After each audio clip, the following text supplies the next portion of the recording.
Hey guys, how's it going? Oh yeah, sorry, I forgot to put that up there. My name's Jack Bridgland. I'm a fashion, music, and commercial photographer. And yeah, I'm going to talk about my journey, basically, of how I've ended up being kind of a photographer and doing what I do. So I started off, I didn't really know if I wanted to do photography or what I wanted to do at school, sorry. And I just started to get a feel for what I could do, work experience-wise, etc. And a guy like 4 years above me in school called Ed Cook, who's here with me tonight, I kind of looked up to. I didn't know him, but I just thought he was really cool, and I loved his photography. And I was like, wow, like not a lot of people do photography, especially like I'm from Surrey. It's quite a boring kind of town.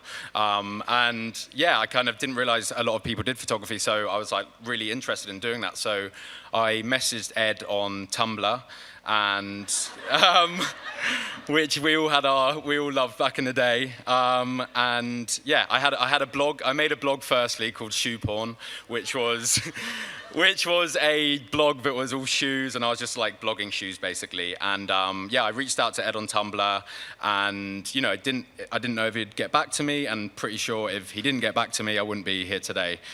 So I dropped him a message, and he got back to me, and he said like, yeah, come and assist me.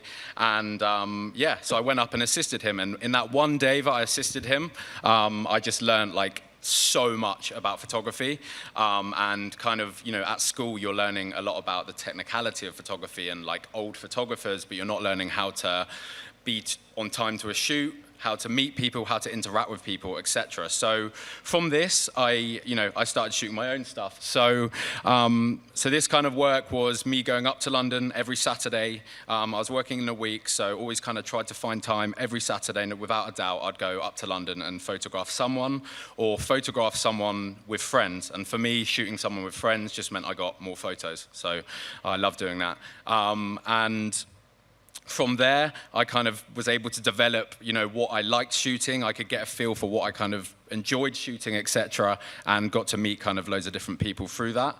And here you can kind of see I'm kind of testing out different lighting techniques, and yeah, just shooting generally people around London in their kind of everyday lifestyle and having fun with it and exploring that basically.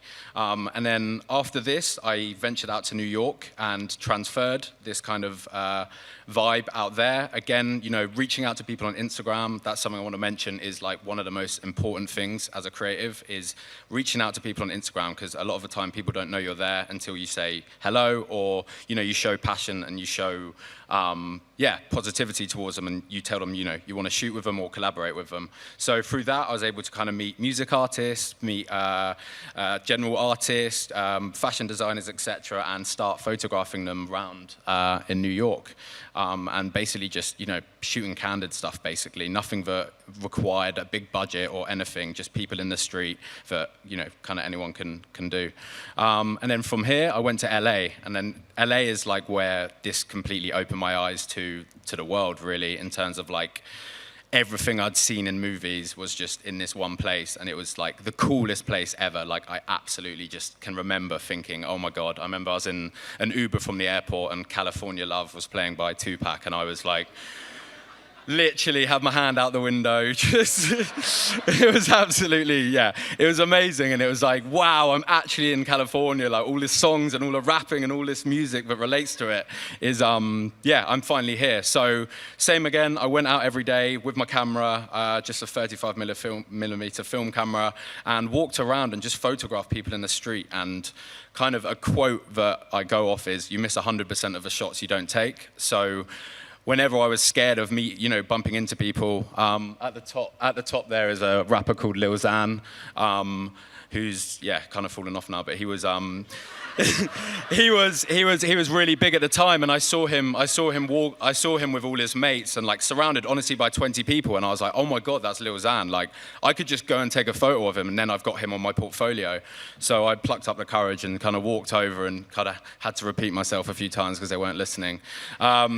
And then finally, and then he was like, yeah, man, like, let's take a photo. So I kind of took him to the side and put him against kind of a white wall and photographed him. And I think that's another thing in the importance of photography is like, look at your surroundings and try and make the best out of that surrounding. So if he was originally standing in front of a pretty tacky shop window, it's kind of seeing what you can use in that space and using that basically. And through that, here's kind of some of my more recent LA work. I started thinking more about, what props we can use, or, still shooting people in their environment, but also just having like more mood to it and more energy. And there's actually quite a kind of funny story with the guys in the middle there. I saw the guy on the right walking down the street, and I was like, look, he looks really cool, but I didn't like what he was wearing. So I was like, look, I'd love to photograph you in like 2 or 3 days or something. And ended up photographing him. Again, he turned up in like a Superman t-shirt, and I didn't like what he's wearing. And I was like, this guy doesn't know me, and I'm just going to tell him to take his top off. And because I knew, for me, the photo I needed of him was a photo of him without his top on, or something, a white vest, or just something plain and cool, not what he was wearing, basically. So, so from that, I was starting to get a feel for like what I actually want someone, it can be as far as styling, it can be as far as mood, lighting, etc. It can be way more than just the photo. You actually can start to like develop ideas on how people are dressed, how sets are dressed, etc., etc. So from this, I was able to pick up a lot of, coloring techniques and like, get the inspiration from the LA colors. And I kind of had a sit down with myself and kind of, went over everything I've kind of had done and was like, right, what is inspiring me? And I was like, to be honest, it's not movies and it's not so much photos. It's actually like cartoons. Obviously, I absolutely loved watching Looney Tunes when I was a kid. I loved all the sweet branding. I love how, you go in a shop, the brightest thing in the shop is like sweet wrappers, because it's for kids, and it's kind of like, it gives you that child in yourself. You kind of just like jump at it. It draws you in basically. So from this, I kind of started implementing these colors into my work and, exploring with it. And I think another important thing is like, England being the drizzly, rainy place it is, kind of slowed down my whole like approach of shooting these people in the street, because every time I planned a shoot, it was raining. So I started to think, I need to develop and start working in a studio, basically. So I was transferring this energy and these kind of people, but, putting a bit more thought into it, putting a bit more, like props, putting a bit more energy into it. Again, just playing more and more with colors and giving it a real feel that I loved. And like growing up as a kind of a 90s kid, I loved all that aesthetic. And my old brother used to leave like XXL magazines around the house, and I always used to read those. So that like heavily inspired just having this old school feel to everything. And then, this is kind of some of my recent work for magazine stuff. Again, this is where I'm kind of pushing from my personal work. It starts pushing more into like the magazine world. And then, here's some kind of more examples of my recent stuff, where you can just kind of see where I'm just kind of going crazy with colors and trying to basically experiment as much as possible. And then, so this, after kind of having this experimental feel and like posting this on Instagram, etc., I was hit up by a really big model called Jordan Barrett, who he kind of hit me up and he said, look, do you want to do a photo shoot together? And I was like, absolutely yes. Like, I knew of him, I'd seen his face everywhere, and I was like super excited. So like after like 3 years, we finally were in the same country, and I kind of came up with this idea of having, someone wearing sportswear that juxtaposes with them like doing unhealthy stuff like smoking or eating, etc. And in all honesty, like a lot of people I reached out to do the shoot with just didn't get it and didn't want to do it. And 3 hairstylists, they just didn't really get it, and it wasn't for a magazine, so a lot of people were put off. And I think that's another point I kind of wanted to say is like, I think doing your own personal stuff, like completely personal with no restrictions, is really healthy for, your portfolio, etc., because it gives you a chance to literally have no boundaries and do exactly what you want. So after this shoot, this kind of got shared very, very heavily on Instagram, and it was my first kind of shoot where I started getting, I guess, followed by like big up, like high up kind of people, designers and companies, etc., and like started to really feel like, wow, like my work is getting noticed. And it felt amazing in that sense of like finally like all these ideas I had like is now getting shared to more and more people, basically. And then this is the final one here. But the reason I've kind of gone through that shoot is because this was what caught the eyes of the actor Robert Pattinson, which he found online somewhere, which was awesome. I don't think he has Instagram, but he found that online, and he said to his agent that he wanted to do a shoot with me. And so I got an email from his agent, which I actually completely missed and didn't read it, and then I got a call. This is just a kind of behind the scenes. I got a call from his agent. It was about 11 p.m.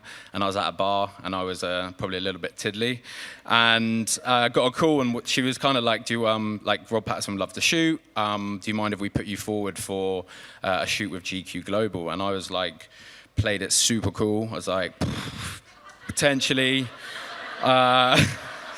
I was like, potentially, no, I was honestly, yeah, I did play it really cool. I thought that was quite important. I don't want to be like, yes, like screaming down the phone, whilst I was actually on mute screaming. But I did that, and then I was like, yeah, played it cool, like cool, just let me know. Anyway, 2 weeks went by, and then I was in a bar with my friend Ed again, actually.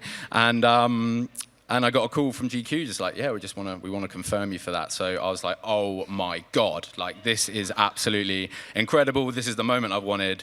I'm going to put my 100% everything into this shoot. Like there's just no way I'm going to like do this and not do it how I want to do it.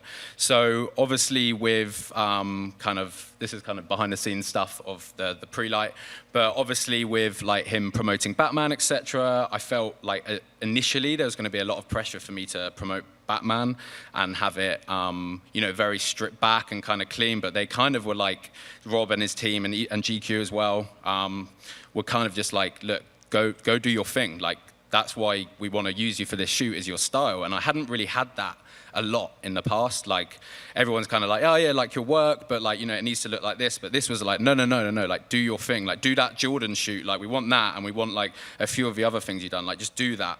So originally, like I still was playing it safe. So I kind of had this idea of like having Rob as like a biker boy and having all this like, razzing around on a bike in the studio, etc. And it just, I think initially it felt too safe. So I had this one like idea and this whole treatment I'd written of all these different ideas of biker and fight clubby kind of thing. I had this one idea that was someone getting tattooed, and I kind of chucked it in. I nearly took it out, and that was the one that Rob loved, and I was like, wow, fuck, like he loves the really crazy like wild card that I put in. So me and Rob kind of developed an idea of creating a shoot that's him like transforming into something, and something that's just a bit random and weird and not related to Batman, just something that's just like gonna, hopefully just catch the eyes of people and be really cool. So that was amazing to be given that foundation to like be able to do that with him, basically.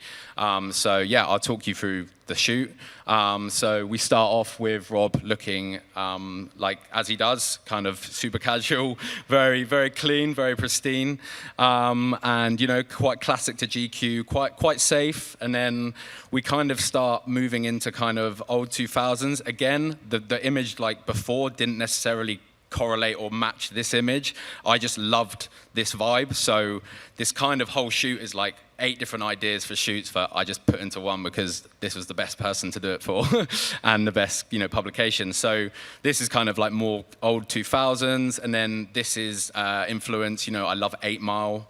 I love that movie, and I've always loved the lighting in the toilet at the beginning. So this was inspired by that, basically, of him kind of transforming and putting in bleach, etc. And then him in a kind of lab environment, again, kind of mysterious. You're not sure what's going on. We're not kind of sure what's being promoted. It's just a bit random. But again, I was able to like have my say and bring in pink because I love the color pink, and I love the fact that it contrasts with the blue and like brings out a lot of color. And then here again, kind of transforming, having his teeth taken out and replaced with gold teeth.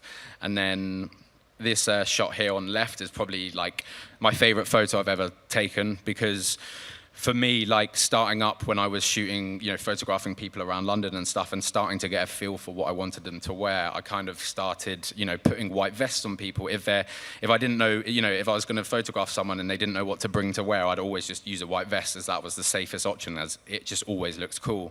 So this shot for me was kind of, I got everything I love. I'm obsessed with grills. I'm obsessed with kind of shooting people in white vests. I got the cut that we did on the Jordan shoot, and kind of got this sinister face that kind kind of, I don't know, it feels just different and not how he's been shot before, basically. But yeah, so after this, he kind of progresses into this kind of sinister character, and then again, this is the tattoo shot that was on the treatment that we recreated and kind of gave a really cool feel. And yeah, and then it ended up on the global GQ cover, which got kind of widely shared, which was awesome. And yeah, kind of honestly, this shoot skyrocketed like my career, and probably is why I'm kind of standing here today. So I'm very, very grateful, and special thanks to, they're not obviously here, but Will Welch and Rox from GQ Global, because they gave me the chance to actually be able to do something and trusted me to shoot a global GQ cover, even though I'd never done it before. And then a very subtle quote here. Don't give people what they want, give people what they don't know they want. Thank you.